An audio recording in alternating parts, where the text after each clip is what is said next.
सुप्रभात सभी को। आज हम कक्षा 7 का द्वितीय पाठ जिसका नाम है समाज सेवा लेकर आपके समक्ष प्रस्तुत हैं। इसके लेखक जो हैं पद्मलाल पुन्नालाल बख्शी हैं। इस पाठ से हमें यह अनुभूति होती है कि समाज की सेवा का जो भाव है वो बहुत ही अच्छा है और इस महत्वपूर्ण विषय को यहाँ पर पद्मलाल पुन्नालाल बख्शी जी ने अपने रचना के माध्यम से यहाँ प्रस्तुत किया है। यहाँ पर कवि कहते हैं प्रस्तुत निबंध, यह एक निबंध भी है। प्रस्तुत निबंध में रचनाकार ने समाज की आवश्यकता पर बल दिया है।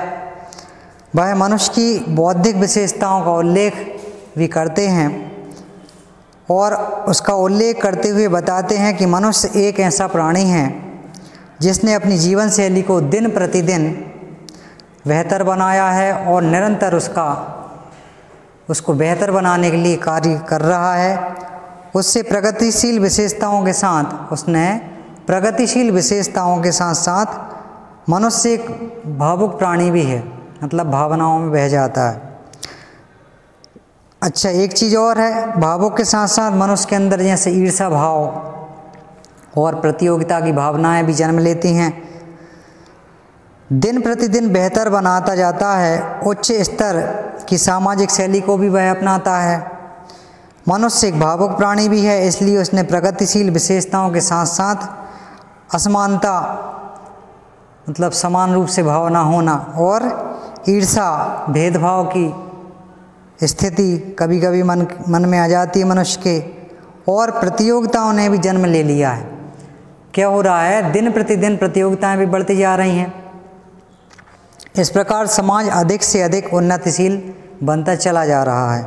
समाज में परिवर्तनशीलता ही एक ऐसा लक्षण है जिससे वह अपने भूतकाल की कमियों को वर्तमान में सुधारता है। मतलब जो कमियां उसने कर चुका है वह कमियों को वह वर्तमान काल में सुधार लेता है।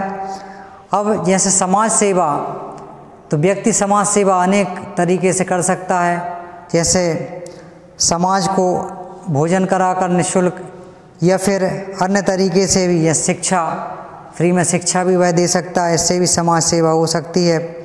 यहाँ पर कवि कहता है समाज के भीतर समता का जो भाव है वह रहना आवश्यक है, क्योंकि समानता का जो भाव नहीं रहेगा, ईर्ष्या और द्वेष रहेगा मन में, तो वह व्यक्ति समाज सेवा नहीं कर सकता। जहाँ समता का अभाव है वहाँ समाज में दृढ़ता नहीं होती।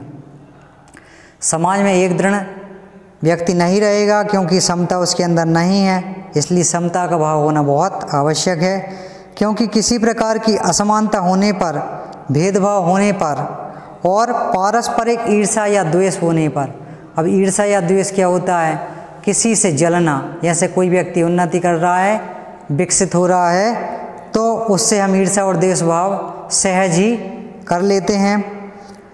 ये भाव आवश्यक होते हैं, मतलब व्यक्ति धीरे धीरे ये सीख जाता है, ईर्ष्या और द्वेष की भावना उसके मन में आने लगती है, तब उनसे फूट भी पैदा होगी।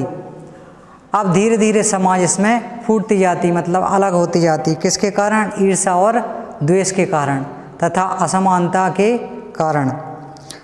एकता का नाश होने पर समाज की अवनति भी होती है।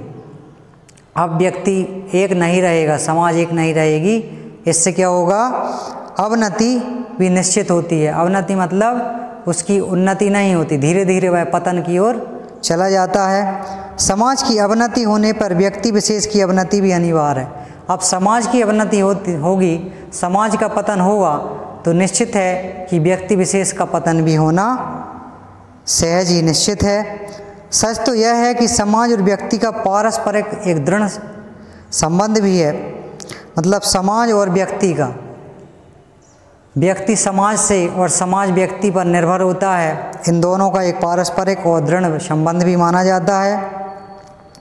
समानता की भावना हमारे समाज का सबसे बड़ा संबल है, मतलब सबसे बड़ा बल है। एक साथ रहना, एक साथ मिलजुल कर रहना, इसके बिना समाज में दृढ़ता नहीं होती है। आपस में ईर्ष्या और द्वेष की भावना जन्म लेती है। यदि हम एक साथ नहीं रहेंगे, मिलजुल कर नहीं रहेंगे, तो ईर्ष्या और द्वेष की भावना भी हमारे मन में हो जाएगी।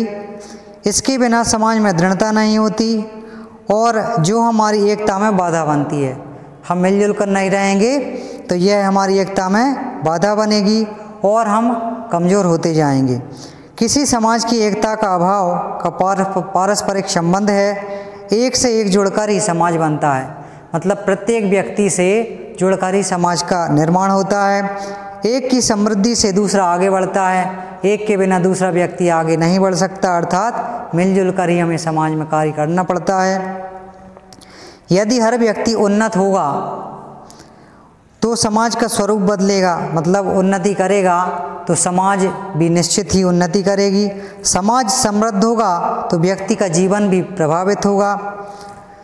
एक के बिना दूसरे की कल्पना असंभव है, अर्थात एक के बिना दूसरा भी असंभव है। उन्नति होना, उसका विकास होना असंभव है। इसलिए सुदृढ़ होना जरूरी है और यह भी तभी संभव है जब हम एक साथ समाज में मिलजुल कर कार्य करेंगे, एक साथ मिलजुल कर रहेंगे। जब हम व्यक्तियों में समानता का भाव देखेंगे तभी यह संभव है। अब क्या होता है, मनुष्य में स्वार्थ के साथ साथ परार्थ की भावना भी होती है। जैसे आपने देखा होगा कि मनुष्य जो होता है दूसरों की भलाई के लिए तत्पर रहता है, उसकी परोपकार की भावना रहती है उसके मन में। परंतु कुछ लोग होते हैं वह स्वयं का ही सोचते हैं, स्वार्थ के विषय में सोचते हैं। तो ऐसे लोगों से समाज नहीं बनता, बल्कि परोपकार की जो भावना है ऐसे लोगों से ही समाज आगे बढ़ता है। जैसे जो बुद्धि दूसरों की भलाई के लिए काम आती है वही लोगों को हमारी ओर आकर्षित करती है। जैसे हमने देखा होगा जो बुद्धि दूसरों के लिए काम पड़ती है और हमारे समाज को आगे बढ़ाती है, स्वयं का विकास तो होता ही है, साथ साथ समाज का विकास भी होता है। परार्थ चिंतन से मनुष्य का कल्याण होता है। परार्थ मतलब दूसरों के बारे में भी सोचना।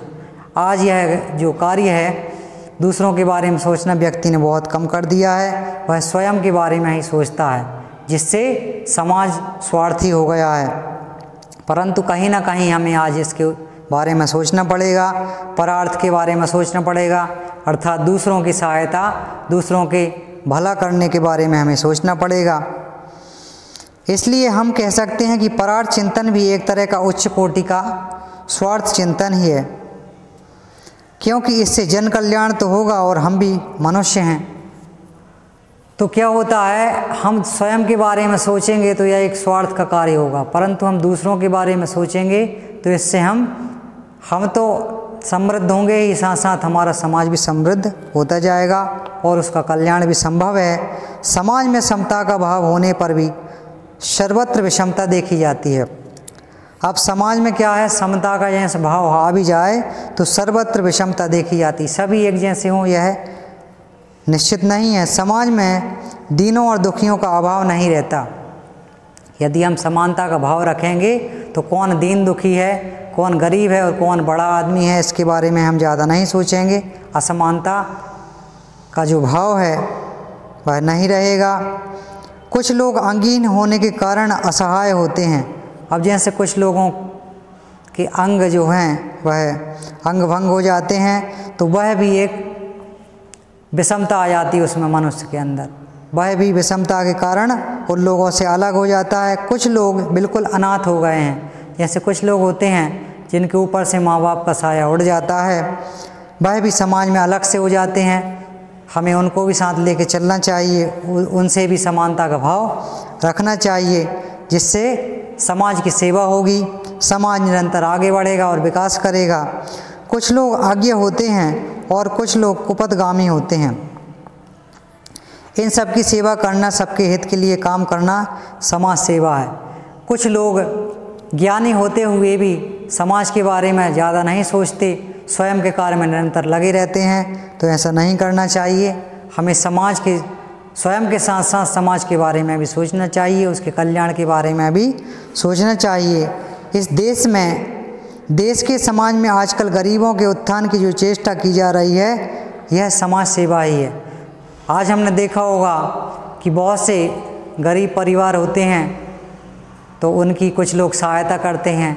ये सहायता ही सच्चे शब्दों में कहा जाए तो समाज सेवा है, एक परोपकार की भावना है, जो कुछ लोग अच्छा कार्य कर भी रहे हैं। हमें निरंतर ऐसा कार्य करते रहना चाहिए।